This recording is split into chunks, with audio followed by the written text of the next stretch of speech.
যুদ্ধবিরতি আলোচনার মধ্যেও হামলা পাল্টা হামলা চালিয়ে যাচ্ছে রাশিয়া ও ইউক্রেন।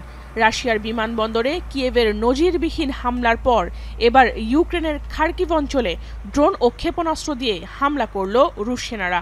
বুধবার এই অঞ্চলটিতে 2টি মিসাইল ও 9টি শাহেদ ড্রোন দিয়ে হামলা করে বলে জানায় ক্রেমলিন। এতে আগুন ধরে যায় ওই অঞ্চলের কয়েকটি ভবনে। ইউক্রেনের বেশ কয়েকজন বেসামরিক নাগরিক আহত হন বলেও দাবি কিয়েভের। Протягом години ворог сьогодні з 3 години ночі завдавав ударів по місту Харкову. Всього було завдано ударів 9 шахедами по Новобаварському району міста Харкова та 2 ракет. Моя говорит, может в погреб или в школу пойдем. Да, говорю, сейчас все уже прекратилось. И тут как раз баба, ну оно не сильно бахнуло, ну загорелось все вот это вот. একই দিন অধিকৃত সুমি, খার্কিভ ও দোনেস্ক অঞ্চলের ইউক্রেনীয় সেনাদের হামলা প্রতিহতের দাবি করে রাশিয়া। সে সময় ইউক্রেনের 3টি হিমার্স রকেট ও 109টি ড্রোন ভূপাতিতের দাবি দেশটির।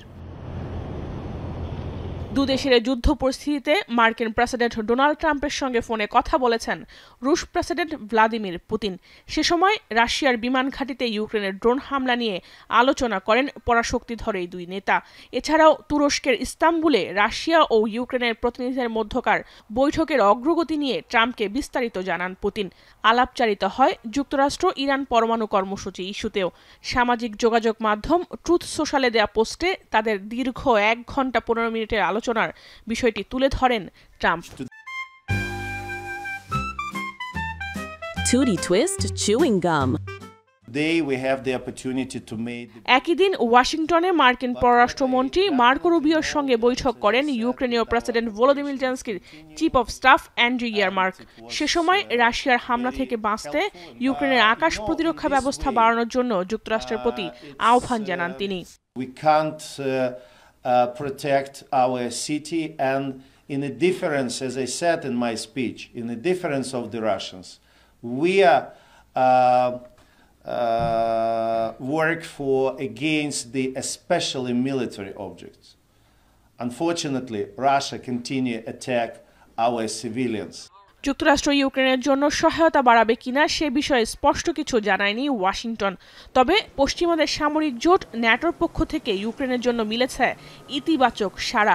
হেগ সম্মেলনের আগে বেলজিয়ামের ব্রাসেলসে ন্যাটোভুক্ত দেশগুলোর প্রতিরক্ষা মন্ত্রীদের সঙ্গে বৈঠকের আগে কথা বলেন সংস্থাটির সেক্রেটারি জেনারেল মার্ক রুত্তে। সে সময় ইউক্রেনকে সহায়তার পূর্ণ আশ্বাস দেন তিনি। সেই সঙ্গে ন্যাটোভুক্ত দেশগুলোর আকাশ প্রতিরক্ষা মজবুতে বরাদ্দ বাড়ানোর আহ্বান জানান তিনি। Be an important meeting of defense ministers. It is the last big meeting we will have before the summit in The Hague, and today is really key because we will decide on the capability targets, and this is an important building block to decide on the money we're going to spend in the coming years on defense. এত কিছুর পরও Russia Ukraine যুদ্ধ বন্ধ না হওয়ার পেছনে ইউক্রেনীয় president Volodymyr জেলেনস্কিকে দুষছেন মার্কিন প্রেসিডেন্ট ডোনাল্ড ট্রাম্প। জেলেনস্কিকে খারাপ লোক উল্লেখ করে ট্রাম্প বলেন বিশ্বকে পরমাণু যুদ্ধের দিকে এগিয়ে দিচ্ছেন জেলেনস্কি। নিউ ইয়র্ক টাইমসের এক প্রতিবেদনে উঠে আসে এ খবর। জাহানারা ভুঁইয়া, এখন বিশ্ব।